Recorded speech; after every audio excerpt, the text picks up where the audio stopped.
that's about what he made. Careful, I'm recording bars right now.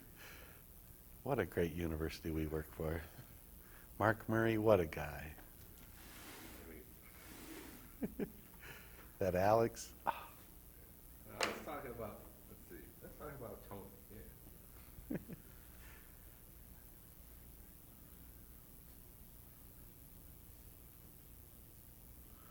Tony's an interesting character. Okay, we're rolling. Okay. What is your name? Russel Prince, And when and where were you born? 1922, near Cadillac, Michigan. Okay. And what were your parents' names? Henry and Marie Prince. And what did they do for a living? My mother was a stay-at-home mother. My father worked at Winters in Crampton. Okay. And what was your family like? Did you have any brothers or sisters? Yes, I had 3 sisters and 1 brother. Okay. What types of activities were you involved in growing up?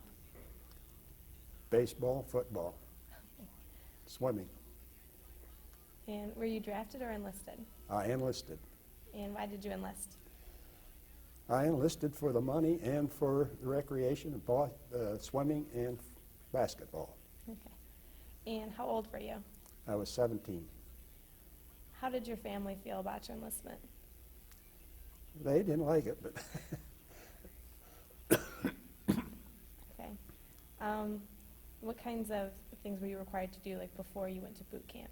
You mentioned there was like a swimming pool, but did you have anything you like had to do?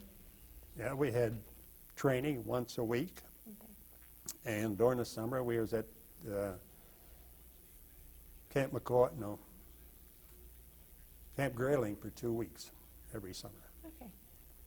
And what type of like extracurricular activities did they have? Like you mentioned the swimming pool. Up there, there was no extra activities. It was all training. Okay. And what were your reactions to being sent to boot camp? Well, we went in for a year. It didn't bother us too much. It thought it would be something different. And as I said before, the money was very important because there was no money around. And we was under federal service for 1 year.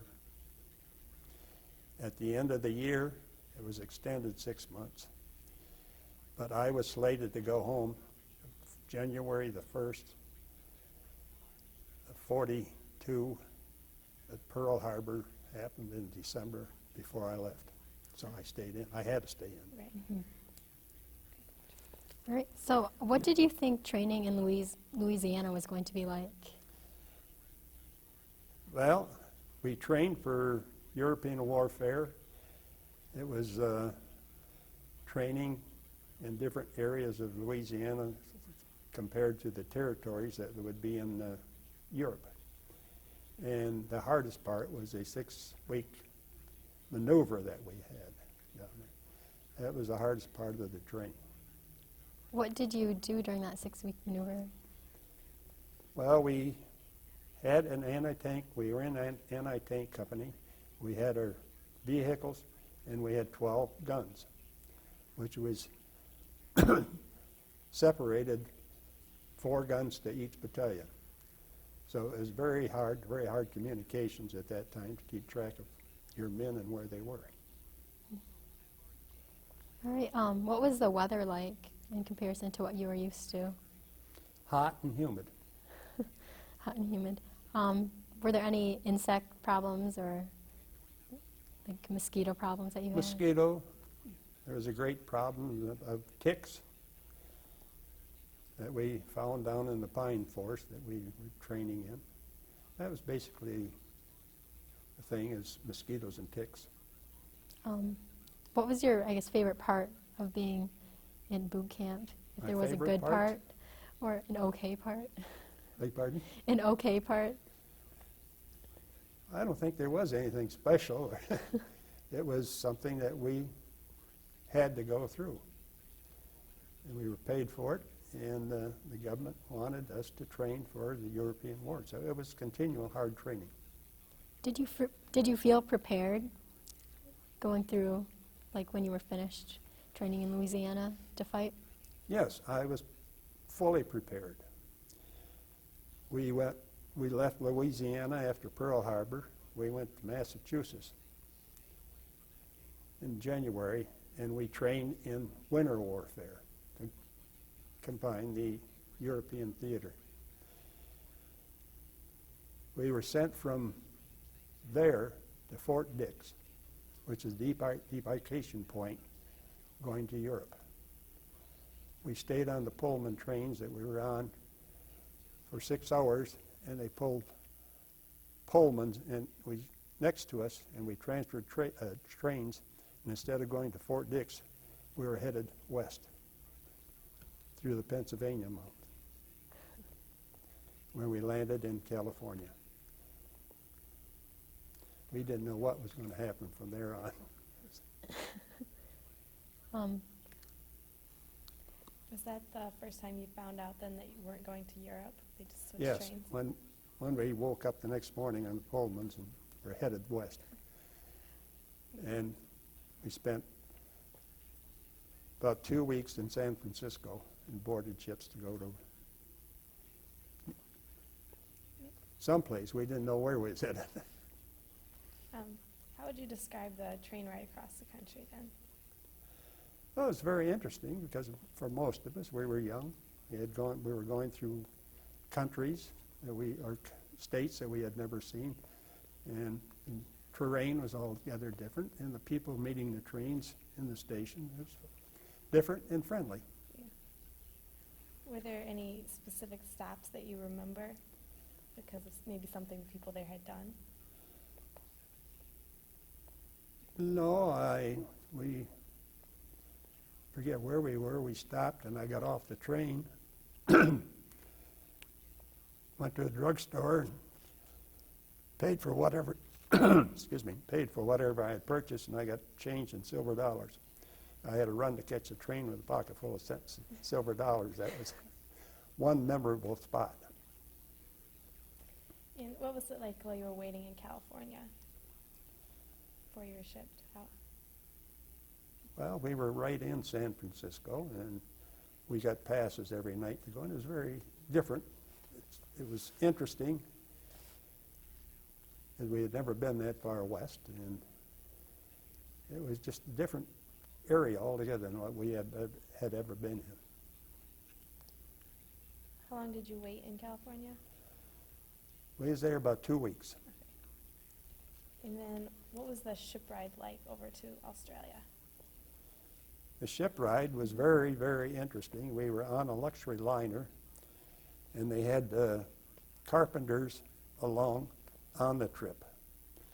They were putting plywood up over all the fixtures in the ship, all the important areas in the dining room and so on, so we wouldn't destroy them. And it was a 21-day ship ride going across. We were supposed to land in northern Australia, but the Coral Sea battle was engaged, and we had a detour, and we went to South Australia. Did anyone get seasick? Not that I know of. Okay. Not that I know of. And then what were your first impressions of Australia when you got there? The first impressions were, it was a strange country. The language was a little different. The people reacted different than what we did to some things. They were more intense on the war because the Japanese were in New Guinea, and they thought that that would be the landing point for the Japanese to get to Australia. So they were more concerned about the war than what we were at the time. Okay. And then what type of training did you receive there? Again, we received training with our guns, with our vehicles, for anti-tank work, which we was wondering about at the time if it had ever been used, but we still had to train in that because that's what we were brought over there as. And how is this training different than what you received in Louisiana? It was not too much difference in it. It was typical training that you would get in any part of the world, I think, that you were in. Okay. What types of activities did you get to participate in when you weren't doing training? In South Australia, it was strictly training. There was no activities. There was nothing that we could do. We were on a base camp there, and we did get off for a weekend or something to go to Adelaide, which was about 30 miles away. But other than that, there was no activities to work with. Okay. Was your unit flown or shipped to New Guinea? Shipped. Shipped, okay. Well, we went from Adelaide to Melbourne to Brisbane, and we were at Brisbane about 2 months at Camp Gable, where we de-embarked for New Guinea. Okay. Right. What were your first impressions of New Guinea?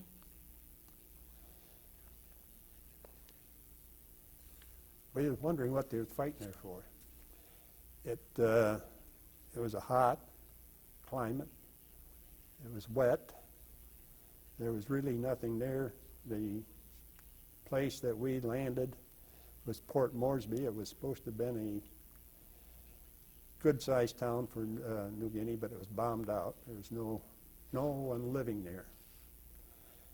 And we was sent to a coconut grove where we set up and waited our orders. We spent about a week in that area when we got orders to go on the Kokoda Trail over the mountains. And they said it'd be about a 30-day trip. We had denims, blue denims, one set that we started out with. We carried ammunition and food, basically. And we started out, and we made 16 miles the first 10 days. Then from then on, it got a little harder. We've spent 57 days in the mountains, running into the enemy and going on. We went over the mountains. The map I had was dated 1916, and this was 1940. So it was a hard trail to find on the 1916 map. Did you run into any wild animals or anything on the trail, or? No, we did not, that I could see. You could see. Did you have a lot of problems with mosquitoes here like you did in Louisiana? Was it worse? Well, the mosquitoes were worst, and that's where majority of the troops got malaria, and we got it on that trip. I was bitten by a mosquito. And we didn't know why we were running fevers, but we found out later on that it was through the mosquitoes. On the Kokoda Trail, could you track the number of days you were on the trail, or have you figured that out later? We figured that out later from the time we left till the time we got up where they were up at the front line where they had more data on what we had been doing. Because we lost track of time, practically sometimes where we were. And we were delayed different times by Japanese patrols. It was larger than the group that we had, so we just waited them out at times. We got as far as Waiaropi, and we waited there about a week, because we estimated anywhere from 1,000 or over troops, Japanese troops. We had 300 men because we weren't going to attack that. Finally, the Australians come down from another trail with a larger unit. They wiped the Japanese out. We went to Waiaropi. That's where I said they had a bridge made out of cables, where you walked on a single cable over a ravine. We went over Waiaropi and met the Australians who were headed for the Santa Ana Tract. We joined them, and they branched off. We fought our way up to Santa Ana and were put on the front lines there. How did you push through not knowing what day it was, and how did you just keep going through the trail and all the hard troubles? Well, we didn't pay too much attention. Our greatest concern going over the trail was the Japanese. And as I said, when we left, we carried ammunition and small arms. All of our food ran out in about 3 days. The Air Force kicked food out of the airplanes without parachutes and to us on the ground. We're supposed to have dropping areas, but they never hit it. We had to look for the food and ammunition. We kept going over the mountains like that, having food dropped. Most of it was, the food was bully beef, or what the Australians call bully beef. It was canned mutton. And that was hard to eat after a few days. But we did find some food and ammunition going across where the food was dropped to us.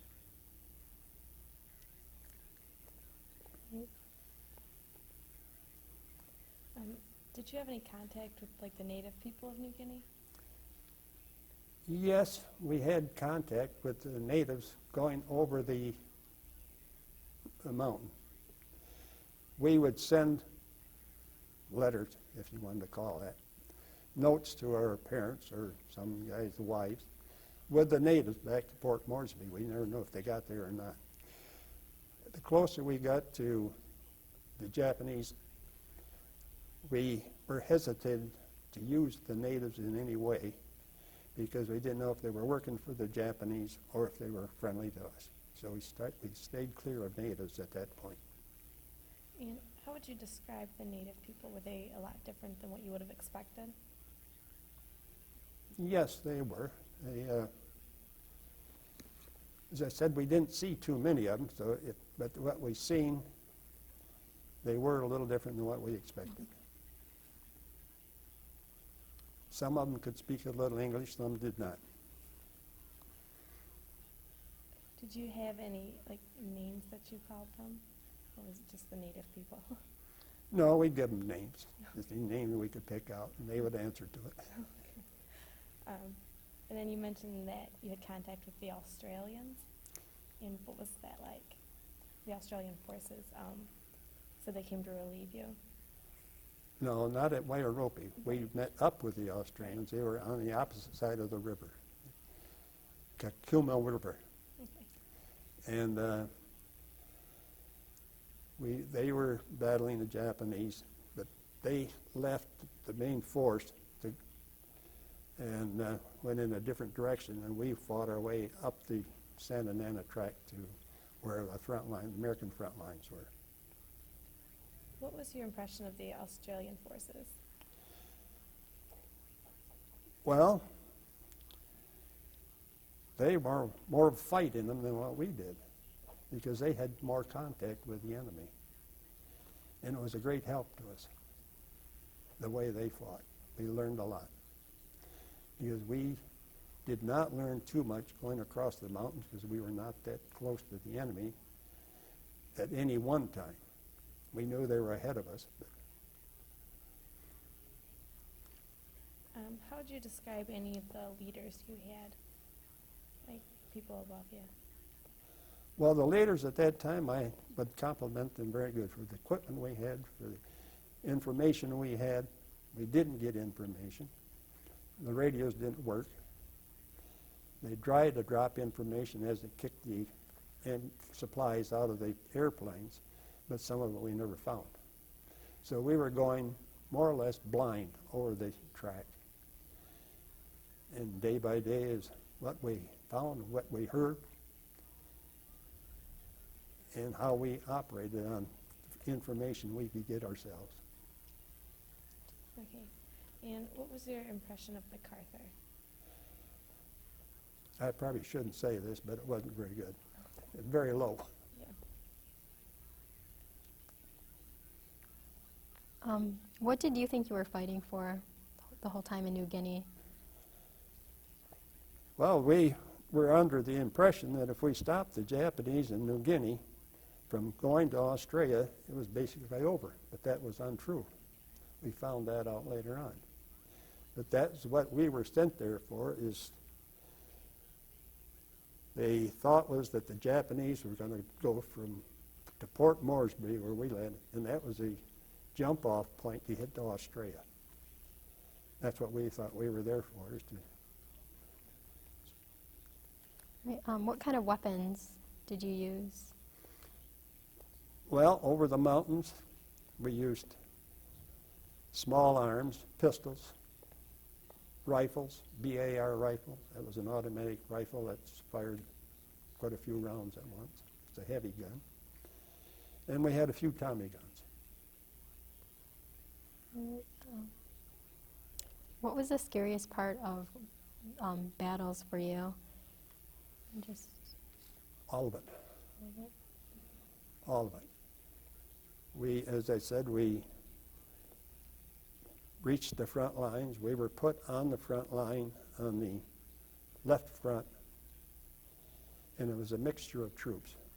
Anti-tank was the only full company. The rest were a mixture. And we were there for 2 days, and the morning of the 30th, I think, of November, they laid down a barrage, mortars, artillery, and the whole front line was supposed to attack the Japanese. The right, the front, or the center, and the left. We were on the left. We broke through. The only companies on the front of the Santa Ana track. Did you feel any emotion when your company was the only one to break through? Like any sense of success? Well, no. We didn't know. And communications in the jungle at that time, there was no radios actually. Communications was speaking to the man next to you. If you lost, excuse me, lost contact with him, you were lost yourself. So you had to keep men on both sides of you. We hit the Q9 grass, and we started across that. That's a grass that runs anywhere from 2 feet to 5, 6 feet tall. And it's sharp, it hurts, it cuts. And we got about 1,000 yards into that when the Japanese stopped us. We fought and reached the swamp. We fought our way through the swamp. We got to Santa Ana track again, which was a higher ground. And it was a Japanese bivouac area, but we took that over and we spent the night there, or tried to. It was counterattacked all night. Did you ever get a good night's sleep while fighting? No.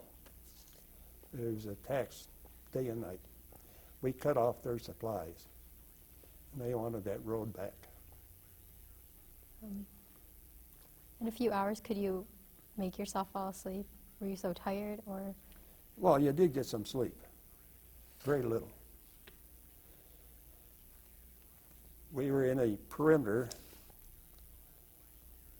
maybe 150 yards wide across the road and a couple hundred yards deep. We had that as a perimeter that we were protecting on the roadblock. We reached there, and through counterattacks after counterattack, we got low on ammunition, and the patrols tried to break through. They couldn't. And we lost contact with the main units behind us because our radio got wet and quit working. We had one radio, and they were a heavy radio at the time, very heavy. A man had to carry it on his back. That got wet, and we couldn't use it. So we were actually lost. They didn't know where we were. They ran patrols until they finally found out where one section was. And they ran a patrol that broke through with radio, food, and more ammunition because we were down to nothing. And with the radio, we got back in contact with headquarters and the artillery, and we give the artillery points to shoot at, and they finally pinpointed our position so they knew where they could use their artillery again against the enemy, because they did use it before, not knowing where we were. How did you feel, and I guess a general census of the group feel when you knew that you were lost? Well, we was wondering what we were doing up there. We were absolutely lost. We had no idea what was going to happen. We were low on ammunition. The orders went through to use your ammunition the way you wanted to. If the patrol hadn't come through when it did, we would have probably had to use that last ammunition. While fighting, did you at any time like lighten your packs, like just drop things like off that you think or thought that you didn't need? Well, when we started over the trail, we carried a shoulder half, plus not a full uniform, but part of another uniform. Going over the trail, we got rid of the shoulder half.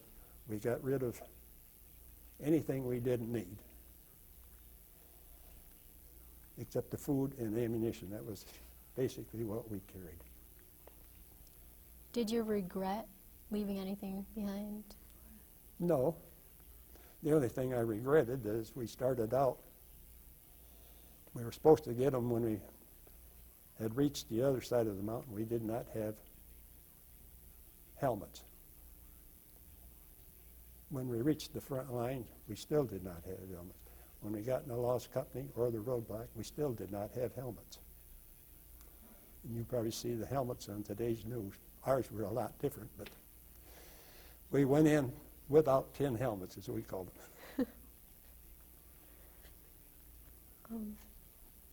There was a lot of head wounds due to that, because the Japanese around us had advantage. They knew the territory. They knew they would get up in the trees, camouflage themselves. And the majority of our men that were wounded or killed were head injuries because we didn't have helmets. The Japanese could pick us off whenever they wanted to. They were more or less after leaders all the time.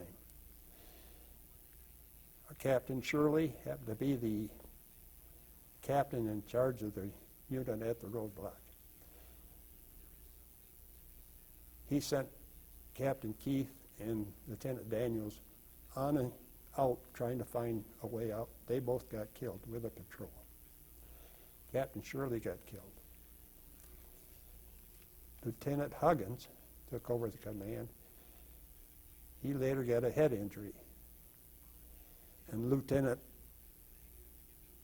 LaPonte broke through with a patrol and a radio and food and ammunition. He stayed. He was the oldest officer in grade, so he took charge of the unit.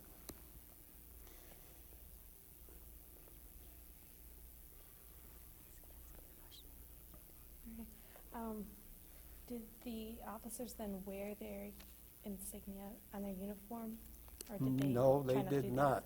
But the Japanese, as I said, knew everything we did. They know that patrol was going to go out the south end of the roadblock, and they attacked them. They knew the orders, the higher echelon in the, or command in the roadblock, from officers, captains, lieutenants, sergeants, and corporals. They knew them all, but we did not have insignias because they could tell who was giving the orders. Right. Were you afraid of the Japanese snipers? Yes. We was afraid of the Japanese snipers. We was afraid of the Japanese artillery because we had more people wounded and killed with treetop explosions rather than direct. From the shrapnel that would hit the ground.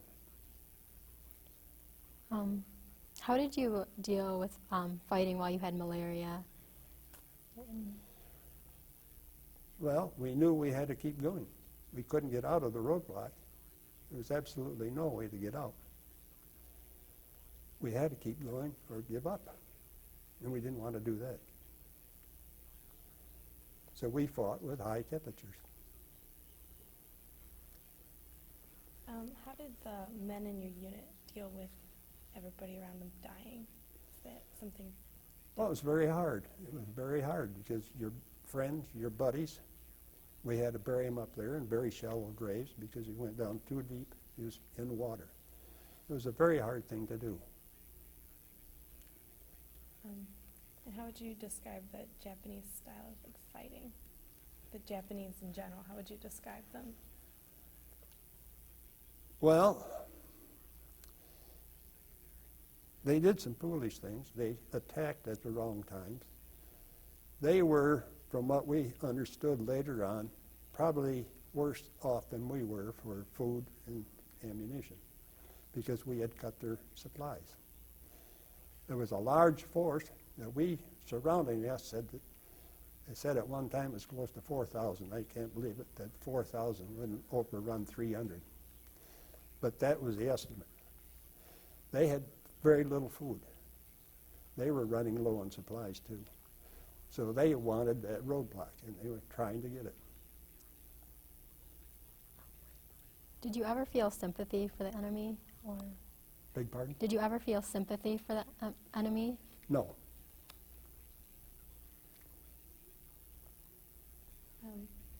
And you mentioned before malaria. What other types of diseases did people get in the jungle? Dysentery, different bites that would cause problems, different insects that was get into your clothing and into your skin. What type of medical aid was available? None. None. Okay, then how did the men deal with not being able to receive aid? Like, did they have anything they did? Well, they had these small first aid kits that we carried, but we ran out of them. We did as much as we could for them, but there was no way that we could get them out of there. There's nothing much we could do except comfort them, if we could. What types of injuries would get men moved from maybe away from the front lines or sent home? Well, in the roadblock, wasn't relieved. You stayed. There was no way to get back. There's absolutely no way to get back out of it. We were not in the condition to fight our way back. We were just doing our best to hold the spot we had, hoping somebody would get to us, which after 22 days, at one time the Americans asked the Australian commander to take over the roadblock, and he tried and couldn't get there. But after 22 days in roadblock, the Australians broke through and relieved us. And the trail that they used to get through, they guarded that while we were going out. So we could walk out. We had to carry a lot of people out. But so those that could walk, walked, and those that could walk good enough and help the other ones, we managed to get out. We was up there 22 or 3 days.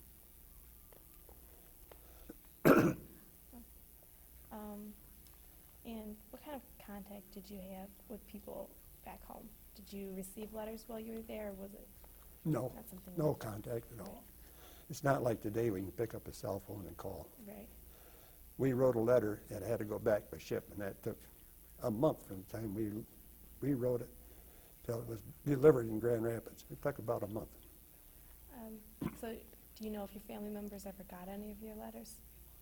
Or did all of them get lost? No, they got some of them. You got some of them? What kinds of things did men write home about usually?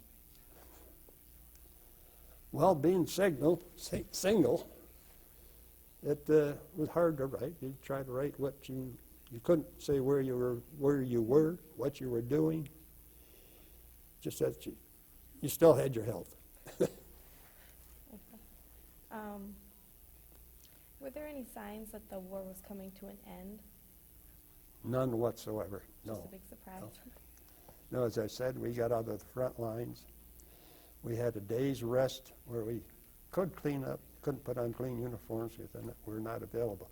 So you're wearing a uniform from the end of September through practically New Year's. They said we were on the front lines at Christmas. We celebrated Christmas on the front lines. And at that time, can't tell you when, because my memory is gone. If you had a temperature of 104, you stayed and fought. If you had a temperature of 105, you went back to the first aid station. And somebody, I don't know who it was, I cannot tell you, got me back to the first aid station. And the next thing I knew, I was on a plane flying back over the mountains. Took us 57 days going across, took us 45 minutes flying back. I got to the hospital. I spent New Year's there, I don't remember it. And I spent about 3 weeks in the hospital. They couldn't break my temperature So where was the hospital located? at Port Moresby. And what was it like there during your stay? Well, as I said, I don't remember too much of it Okay. until they broke my temperature and they explained that I had, for some reason or other, the longest temperature, one with the longest time temperature-wise that they had ever seen. And I was treated pretty good in the hospital until I was fit to take a ship and go back to Australia. So consequently, being in the hospital in New Guinea, my troop was relieved and went back to Australia while I was still in the hospital. Give me more combat time than they had. It wasn't combat, but it was in the zone. And then what were your feelings about returning home? Well, we didn't even think about it at that time. I got back to Australia. I was sent down, I forget the name of the camp, but I was sent there for R&R. That's the first time I ever heard of that. I had 2 weeks of it. And I was transferred back to the anti-tank at Brisbane at Camp Cable, where again we had trucks and our anti-tank guns, which we trained with again. It was foolish, but we did. What did you do then on R&R? Not much. Just relaxed. There was a little small town. We went in there every night, had a meal.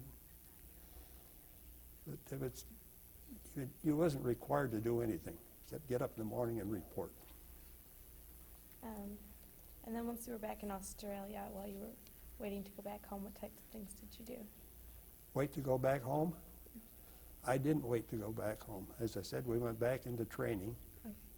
We got replacements. We had to train them, which took about 3 months. Then we went back to Milne Bay in New Guinea. We trained them in jungle warfare. Still, we had anti-tank guns and trucks.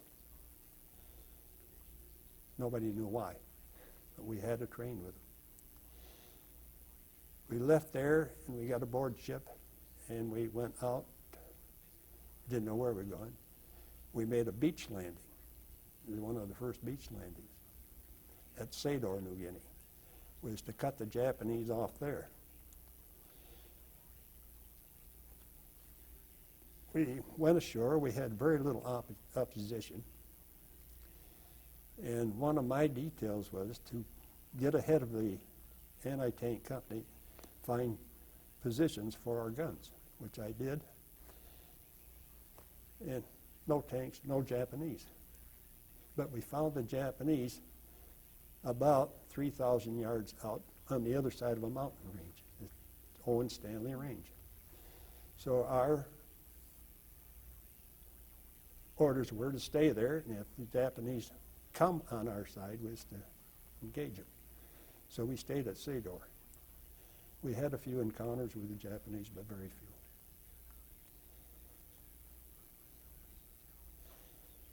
How did you feel when you were fighting with the replacements? Is it different than fighting with the men you'd been with for so long? Well, not much difference, but you just a little leery of them, how they would act under fire and so on. As I said, there was very few times you really had to worry about it at Sador. It was at Sador where I was called in and said I was going to go home. I said, why? Well, you're number one in the regiment. It's the 126 regiment. I said, how could I be number one? Well, I had those extra days in the hospital in the combat zone. So I was sent home. I was not sent home. I was sent to Goodenough Island. And Goodenough Island was a mixture of troops. There's nothing really going on there except rest and R&R again. But it was a long, narrow R. It was 3 miles wide and 18 miles long. It's peaceful during the day, but at night, the Japanese Navy tried to sink that island, I thought, with the amount of bombs they dropped on it. I stayed in Goodenough Island for 3 weeks. Got aboard a ship and went home. How long did it take you to get home? Going home, it took us a little over 2 weeks. Going over, it took us 21 days. Because we were in a large convoy going over, and there was a lot of zigzag, trying to stay away from the Japanese Navy and the submarines, basically.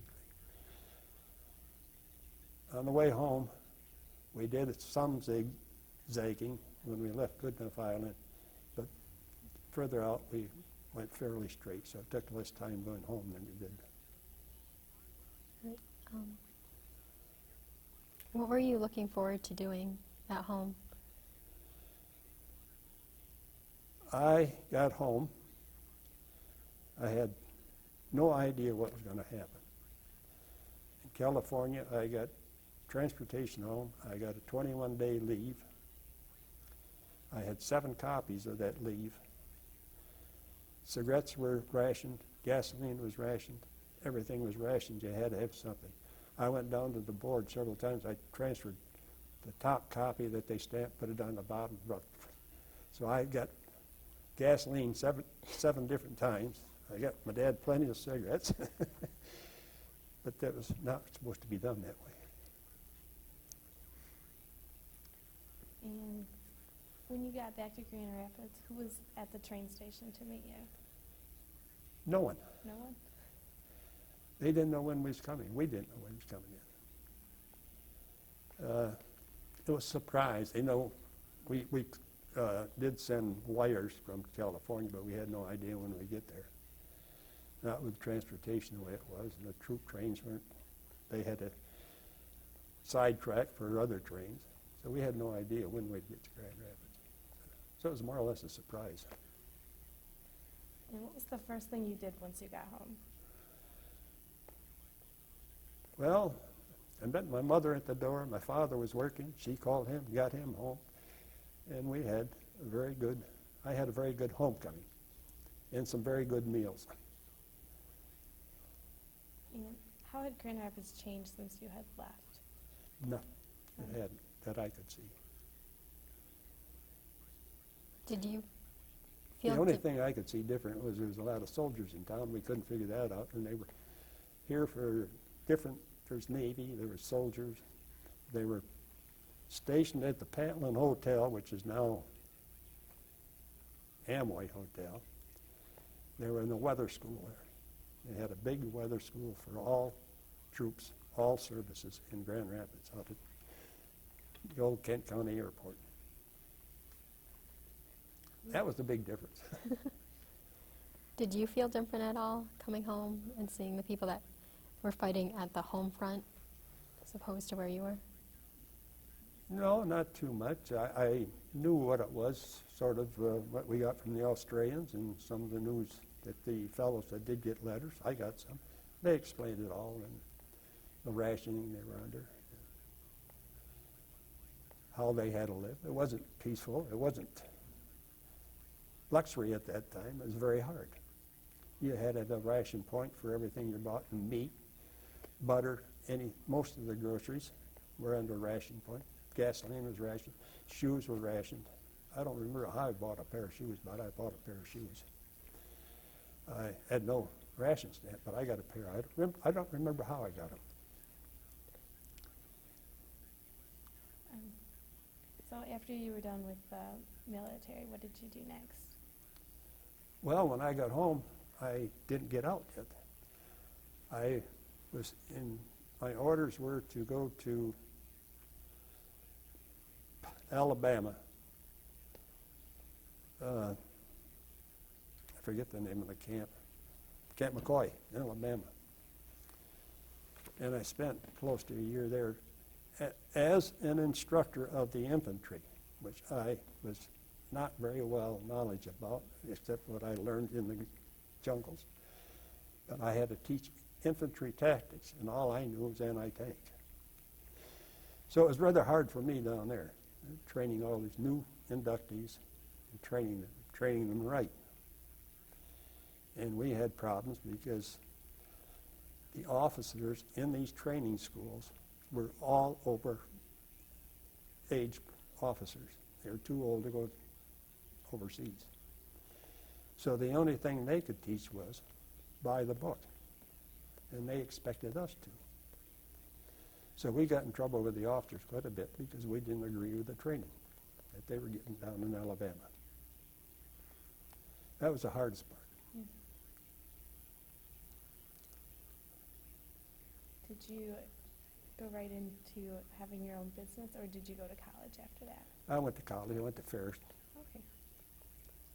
Did you use the GI Bill then for that? Yes. When did you get married?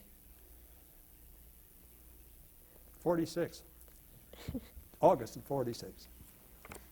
So did you know your future wife then while you were in the military? No. No. Before I went to Ferris, I had to wait, and I got a job at, it was on Pearl Street, Addressograph, Multigraph. That was the beginning, forerunners of computers. And I met my wife there. She had worked there for a while after graduating from high school.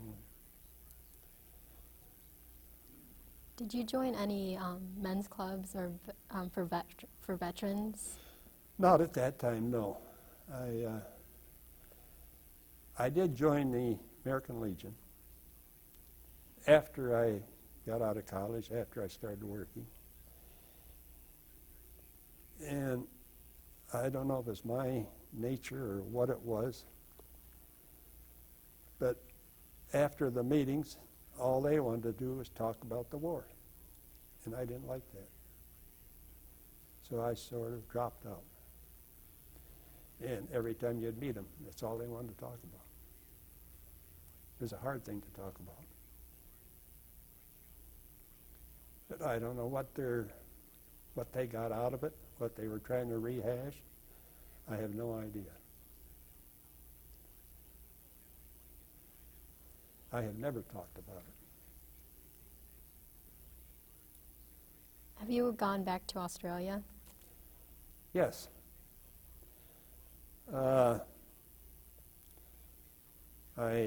In my mind, I had decided I was going to take my wife to Australia for our 50th wedding anniversary. And I started looking at trips long before that, and I found one a year before the anniversary, and we took it. We went back to Australia. From there, we went to New Zealand, which I had never seen and enjoyed. But Australia to me it had changed.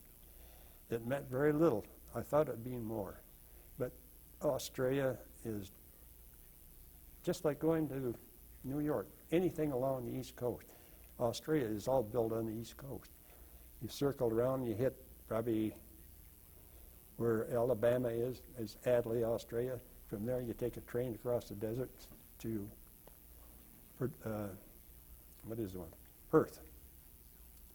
It's all back out back, they say. And so to me, Australia had changed. Sydney had changed. Because it had been built up more, same as Grand Rapids had. It was nice to see it, but I didn't get what I thought I would out of it. That's why I enjoyed New Zealand. Would you ever go back to New Guinea? No. I have had friends. There's a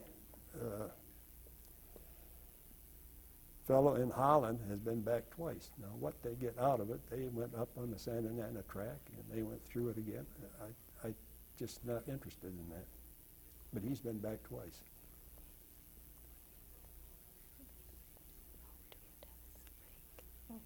And when you got out of the military, what was your final rank?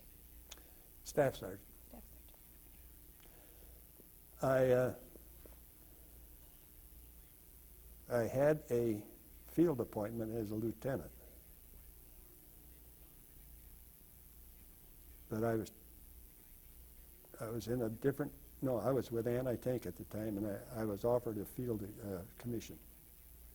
It's without going to OCS school. And I found out that if I took that commission, I would go to the 41st Division. I would be way down the bottom of the totem pole as points to get back home, so I refused it.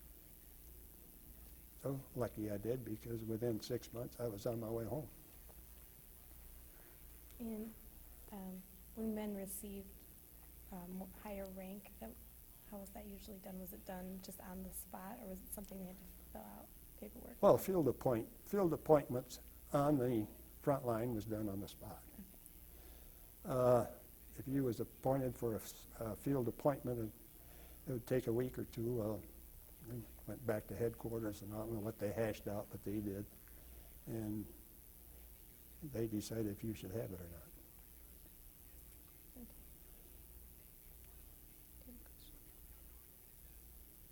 I think that's about it, all the questions we have. So thank you. Okay, thank you very much for having me. You're welcome.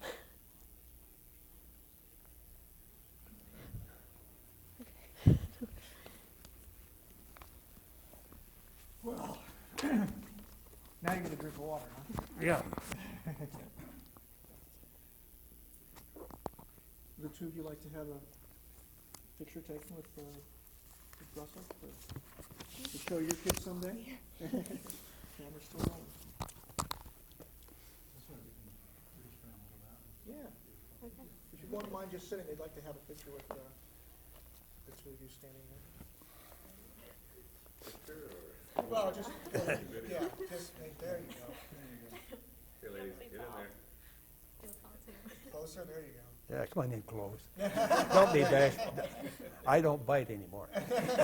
Anymore. Hey, I can do a photo of this, too. Okay. Yeah, why don't you If you wouldn't mind, that would be great. Okay. Everybody smile. There you go. All right. Good job, Russell. Yeah, thank you. You're a very good much. narrator. Very good. Okay, let's be careful. We got to unhook you first. Yeah, but I got to stand first. Yeah. Oh, okay. If I start out walking, I don't know where I'm going to go. I was very- understand that. I was very pleased about your curiosity. There were certain questions that you would follow up on because you were curious about what he was saying. And that was very impressive. I was very pleased with that. He's very interesting. Thank you.